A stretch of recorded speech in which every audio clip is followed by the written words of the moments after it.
Hamish, we put out a GB News poll this morning. Several thousand people have already voted, and we said, do you think this is the start of the end of Putin and Russia's war in UK? Tight vote there. Yes, 53%. No, it isn't, 47%. You're the expert. What do you think? Well, good morning. I think we all very much hope that it is, and this certainly looks like a military coup.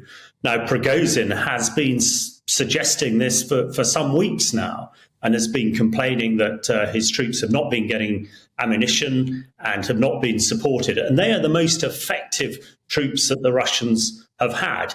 I mean, it's kind of ironic now that one war criminal is potentially going to be disposed by another war criminal. But actually, that is the way that the Russians operate. It's very alien to us. But it would appear that the majority of the Russian army that Prigozhin has come across already have laid down their arms, not necessarily joining them, but certainly not preventing them moving. And they're moving rapidly up the M4 motorway towards Moscow. I expect the Russian Air Force probably are key to this. If the Russian Air Force decide to try and stop Prigozhin, and there are some reports that this is happening, but also the reports that the Wagner Group is shooting down Russian aircraft. If Prigozhin gets to Moscow, I think probably then it's the end for Putin, because I don't think he'll be able to stop him.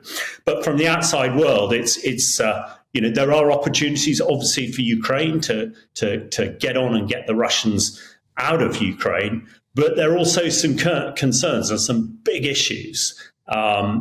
Everybody's worried about the nuclear piece here, which is a massive issue. Having said that, of course, Russians fighting themselves are unlikely to use nuclear weapons against themselves. But one of the key things that I hope Western leaders are doing is not just sitting back and letting it unfold. Make sure that those lines are open to the Kremlin to make sure that there is no chance of a nuclear escalation here. Hamish, what did you make of Putin's address? I was, as somebody who's not an expert in these things, I was slightly surprised that he actually made the address in the first place, because it seemed to me that by making the address and building it up, he's actually making it sound as if this is a serious threat to his leadership. I would have expected him to try and sort of dismiss it more. What would you have expected? Yeah, no, I agree with you. It did sound like desperation to me. But I think Putin has been sitting in the Kremlin on his own for some time. I say on his own, with his close advisors. They seem to feed him information and intelligence that he wants to hear, and does not realise, quite how badly his military are doing. We know that over 4,000 Russian tanks have been destroyed. 120,000 Russian young men have died.